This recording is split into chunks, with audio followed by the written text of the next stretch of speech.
Eh, en el medio en el que trabajas, ¿los periodistas reciben formación ética? Formación ética, o sea, yo creo que eso es más, es decir, se supone que hay códigos de ética que por ley es obligatorio que cada medio de comunicación tenga, ¿no es cierto? O sea, cada medio de comunicación está obligado a tener un código que todos los periodistas deben respetar, y en todos los medios, digamos, dice más o menos lo mismo, ¿no? Pero tal vez no se le da en los medios, no solo en este, en general, la importancia a una manejo de este tema, ¿no? Es decir, cómo manejar los conflictos que se pueden producir, por ejemplo, con respecto a los auspiciadores, ¿no es cierto? Es decir, muchas veces hay la idea de auspiciadores, incluyendo entre ellos el gobierno, que piensan que porque te ponen publicidad, lo que están comprando es tu voz, ¿no es cierto? Que como te ponen publicidad, tú estás obligado a defender sus intereses o digamos, a hacer tuyos sus enemigos, ¿no? Y eso está mal. Lo que tienen que tener claro es que cuando alguien compra publicidad, lo que está comprando es el acceso al público que te ve, te sigue o te escucha, y que a partir de eso puede ofrecer sus productos, sus servicios o sus propuestas, ¿no? Pero en ningún caso están comprando tu conciencia, ¿no? Entonces, yo creo que al final eso es un tema que cada periodista debe aprender a manejar con responsabilidad, ¿no? Es decir, hay veces que ocurre que hay temas que son súper controversiales. Por ejemplo, en mi caso, lo que yo hago, ¿no? Yo nunca me comprometo en ningún tema en el que yo no esté de acuerdo. Es decir, yo para hablar de un tema tengo que estar convencido de que me parece lo correcto. O sea, nunca me comprometo en nada que vaya en contra de mis convicciones. Es lo que ha guiado mi vida siempre, ¿no? Entonces, Y eso te genera a veces conflictos, ¿no? Ajá. Pero yo creo que yo he logrado ya construir una relación donde la gente sabe que, porque la experiencia es horrible, ¿ya? Me ha ocurrido gente que me ha mandado operadores, PRs, estos de relaciones públicas, a ver cuánto costaría como comprar mi opinión, y resulta que mi opinión no está en venta, ¿no? Claro. Entonces, me puedes convencer de que, porque pienso que no está mal, por ejemplo, que exista gente que son lo que se llaman gestores de intereses, los lobistas, ¿no es cierto? Que tienen interés en determinada ley, en determinado tema, ¿no? Y a veces tienen razón, a veces no. Si para mí tienen razón, yo no tengo problema en incluirlo en mi agenda como un tema que me parezca relevante, ¿no? Pero lo más importante para mí son dos cosas. Primero, que sea importante para la gente, para beneficio de las personas, de los ciudadanos, y en segundo lugar, que yo estoy de acuerdo.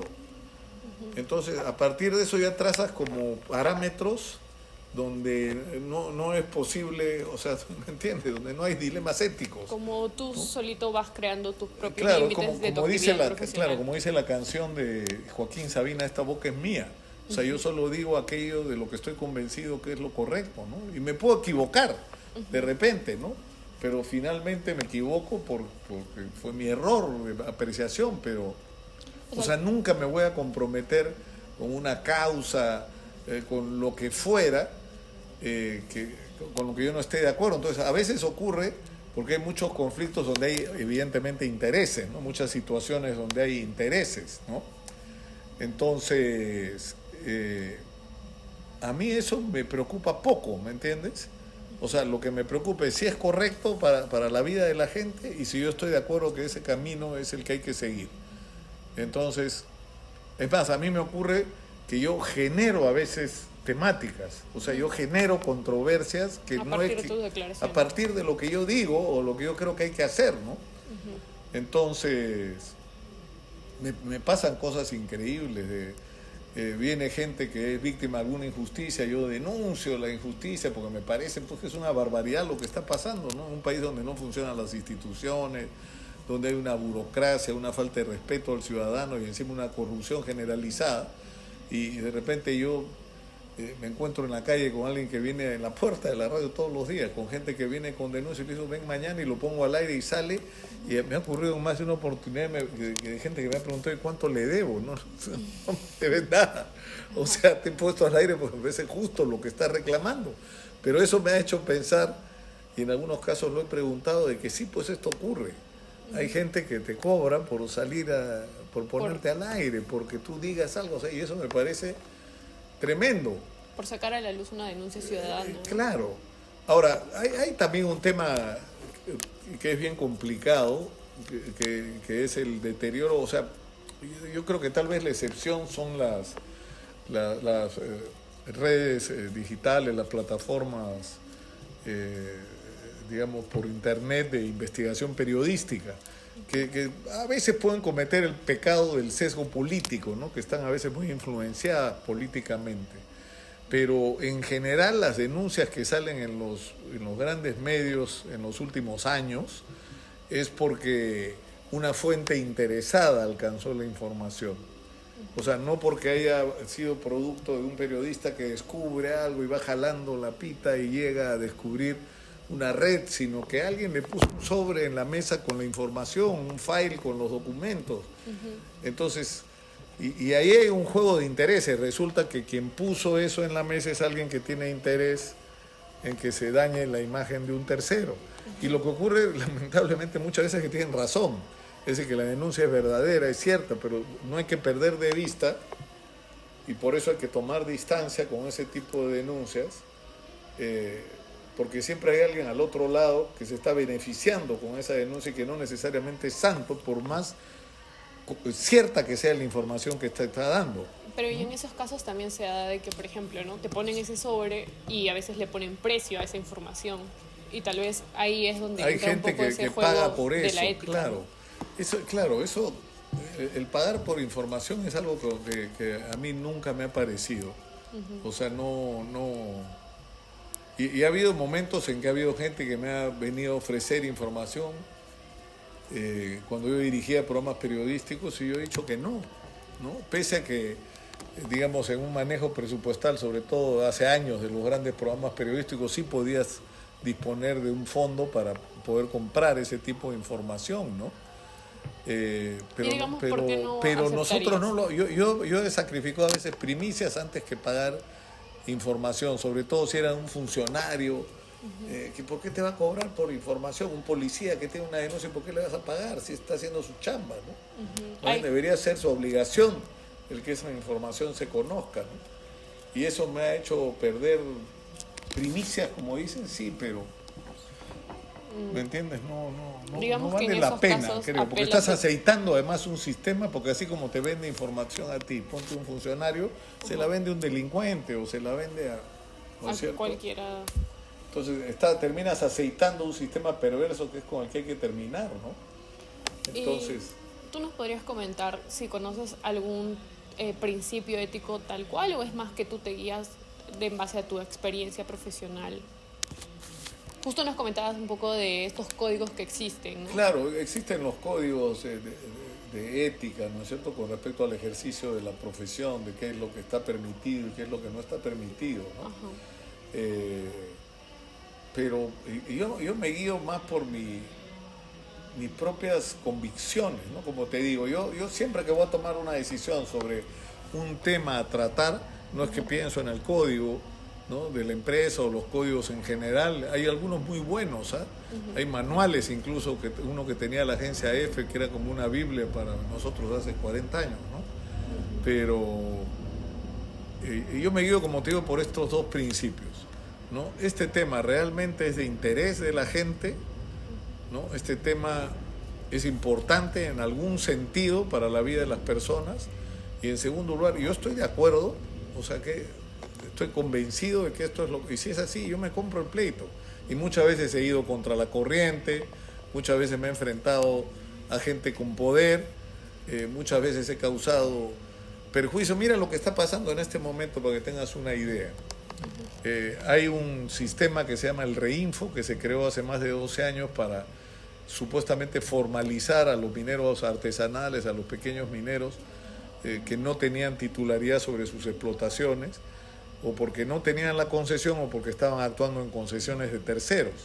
Entonces se creó el REINFO para iniciar un proceso de formalización. Después de 12 años se han gastado 800 millones de soles y no han formalizado a nadie. Entonces, y una de las razones no es solo la lenidad y la burocracia y la corrupción que hay en el Estado peruano, sino es la falta de voluntad de los titulares de las grandes concesiones por entenderse con los pequeños productores que operan en las zonas donde ellos tienen la concesión. Entonces, el 31 de diciembre vence el plazo del REINFO. Eso quiere decir que a partir del 1 de enero, como ya no tienen la protección del registro de formalización, pasarían a ser ilegales. Pero estás hablando de 500.000 de personas. Entonces, a mí eso no me parece justo, no me parece correcto. Es decir, hay que buscar la manera de ampliar ese plazo de vigencia para que esta gente no quede desprotegida legalmente, pero a la vez hay que saber quiénes son, dónde están a través de un censo, pero sobre todo hay que hacer una ley práctica que permita el proceso de formalización realmente, que no se pasen 12 años más sin haber resuelto el problema. Entonces, el tema es que la Sociedad Nacional de Minería, que es la gente más rica del Perú, el principal ingreso del Perú es la minería, y la gente que está en el negocio minero, los dueños de las grandes concesiones, son las personas más ricas del Perú. Y esta gente ha decidido que no, pues, que el REINFO tiene que morir el 31 de diciembre y que los mineros del REINFO son delincuentes y han hecho una campaña ilegales y delincuentes. Y son responsables de la prostitución infantil, de la drogadicción, de los crímenes, es decir, una campaña multimillonaria con la cual prácticamente han comprado la voluntad de todos los medios de comunicación. Y a mí no me ha dado la gana. O sea, porque no me parece correcto, ¿me entiendes? Porque no están defendiendo una posición justa. Entonces yo me he comprado el pleito en el sentido contrario. Y eso no solo no es que me ha causado un perjuicio, porque lo que yo sé es que hay mucha gente que está apareciendo en pantalla, poniendo la cara, diciendo yo puedo hablar por esta mujer, que no es mentira, que no puedo hablar. O sea, le han pagado $50,000 para que ponga su cara para esta campaña, ¿no? Y sospecho que hay gente que ha cobrado sin poner la cara oficialmente. O sea, hay gente que o a través de la inversión publicitaria o a través de honorarios, ¿no?, de estas consultoras de opinión, de imagen. Pero eso me ha parecido terrible. Ahora fíjate, eso, es decir, yo no he pasado por el aro de la Sociedad Nacional de Minería, porque creo que se están equivocando, y por el otro lado, sin que me lo haya propuesto, ni mucho menos le causó un perjuicio a la empresa. ¿Por qué? Porque la Sociedad Nacional de Minería metió un montón de dinero en la campaña contra los REINFO pidiendo su cancelación, y ha metido fortunas en todos los medios y no ha metido en Exitosa, según dicen por mi culpa, por mi línea editorial con respecto a este tema, ¿no? Ahora, lo sorprendente es que la historia está terminando, han invertido millones, porque han invertido millones de dólares, y al final lo que va a resultar se parece más a lo que yo he estado proponiendo, a lo que ellos pretendían. Entonces, al final de la historia, yo tenía razón, pero soy pobre. Y no me importa porque vivo en paz, ¿me entiendes? Pero vivo en paz. Y situaciones como esta he vivido a montones. O sea, por ejemplo, ha habido momentos en que se hizo una campaña por la alimentación saludable, y la industria de la alimentación es una de las más poderosas auspiciadoras que hay en los medios, porque son los que ofrecen los productos de consumo cotidiano, ¿no? Incluyendo la llamada comida chatarra, la comida está embolsada, alta en azúcar, alta en grasas, alta en sal, ¿no? Y yo hacía reportajes en esa época, estaba en Latina, en medio del furor de esa campaña, en contra, ¿no? Y los líos que teníamos con la gente de ventas, porque le estábamos pegando a sus clientes, ¿no? Pero yo les decía, pero es nuestra obligación con la sociedad, o sea, Estamos hablando de que la gente tiene derecho a ser informada de qué es lo que se está metiendo en la boca, ni siquiera les está prohibiendo que produzcan sus productos tóxicos. Sino Tú que estabas apelando un poco a la verdad, pues, ¿no? por supuesto. Y incluso en determinado momento se ponía en riesgo que yo siga teniendo la chamba, porque era, es decir, la inversión era muy grande y esta gente amenazaba con retirar la inversión. Digamos que te jugaste un Pero poco ahí tu también, propia claro, chamba. pero ahí también ganamos, porque era lo justo, era lo correcto, que se pusieran por lo menos los stickers y no el sello de fábrica de que esto es alto en azúcar. Y tú decidir si te intoxicas o no con el azúcar, ¿no? Pero en fin, no sé.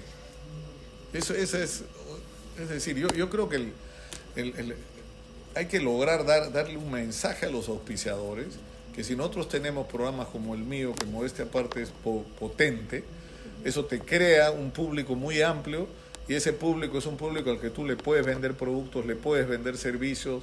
Si eres un político, puedes contratar espacios para poner tu publicidad para que te conozcan los electores, pero lo que tienes que tener claro es que al poner publicidad tú no estás comprando la conciencia de los periodistas ni la voluntad del medio. Que el compromiso del medio y sobre todo uno como Exitosa, que se fundó para ser la voz de los que no tienen voz, para ser los que estamos con la gente, ¿entiendes? Claro, hay que limitarse también. Entonces no... Y eso te pone a la situación permanente de... O sea, lo que me ha ido pasando a mí y que nos ha pasado a muchos otros periodistas, ¿no? Que nuestro espacio en los medios grandes, entre comillas, se ha ido reduciendo hasta ser intolerable, porque necesitan gente que esté dispuesta... Que se preste a esa jugada. Claro, y por ejemplo, yo no estoy en contra de la publicidad en los medios, porque finalmente vivimos de los auspiciadores, pero tú no puedes mentirle a la gente. El caso de Perla fue muy fuerte, porque Perla lo que querían es que ella diga que salud era lo máximo. Y no era lo máximo, pues está en medio de denuncias, de un escándalo. O sea, tú no le puedes pedir a un periodista que haga pasar como suya una opinión por la que el medio está cobrando. ¿Me entiendes? Ajá. Y encima la periodista ni siquiera está de acuerdo. Y como que le intentaban obligar en sí. Claro, entonces eso es inadmisible, ¿no? O sea, si tú hubieses estado en la postura de Perla, hubieses hecho lo mismo que ella, Pero negarse. por supuesto, ¿cómo me vas a pedir que diga una cosa que además no es verdad? Era lo más importante. No era solo que está mal en principio, sino que encima era lavarle la cara a una institución que estaba envuelta en ese momento en una serie de escándalos de corrupción, de calidad de gestión, de atención a los pacientes, etcétera, ¿no? Pero yo creo que eso es lo importante. Otra cosa es que tú digas, por ejemplo, yo tengo auspiciadores y yo digo, este mensaje es de mi auspiciador y mi auspiciador ofrece eso y yo me preocupo, ¿no? Y a veces, yo tengo una historia larguísima, ¿no? En los medios del otro día sacaba la cuenta, yo tengo más de 45 años haciendo periodismo y 40 años en lo que podrían llamarse los grandes medios, ¿no? Entonces, tengo una experiencia muy grande, ya ha habido momentos complicados, pero cada vez que yo he hecho publicidad me he esforzado porque la publicidad fuera verdadera, que el producto que se está ofreciendo es el producto, que la oferta corresponde, y lo que hago es tomar yo mismo los servicios, comprar yo mismo el producto, y después de haberlo hecho digo, ok, vamos, y yo lo voy a hacer. Y ahí vemos un poco la importancia de catalogar la publicidad como publicidad, ¿no? O sea, hace un rato tú mencionabas... Cuando es publicidad, es publicidad. Por si acaso esto es publicidad. Ajá. O sea, porque hay, por ejemplo, ¿no? Lo de Perla de Ríos era publicidad encubierta, ¿no? No nombrar a la claro, publicidad. pues eso no lo puedes hacer. Lo que tienes que hacer es, si vas a hacer publicidad, lo haces explícitamente. Por eso te digo, no es incorrecto que hagas publicidad, pero tienes que decir que es publicidad, porque si no estás engañando a la gente, haciendo pasar como tuyo algo que no es tuyo, ¿no? O algo que no nace necesariamente de tu convicción, pero en fin.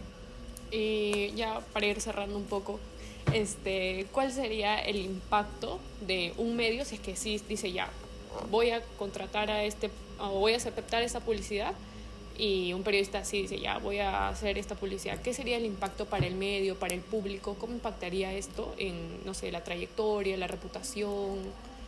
Mira, yo creo que por eso, sobre todo, si por ejemplo, lo que está pasando en la campaña con la minería de los Reinfo, o sea, si tú escuchas todos los medios, todos se refieren a los mineros en proceso de formalización como ilegales. No son ilegales, el Reinfo los legalizó hace 12 años.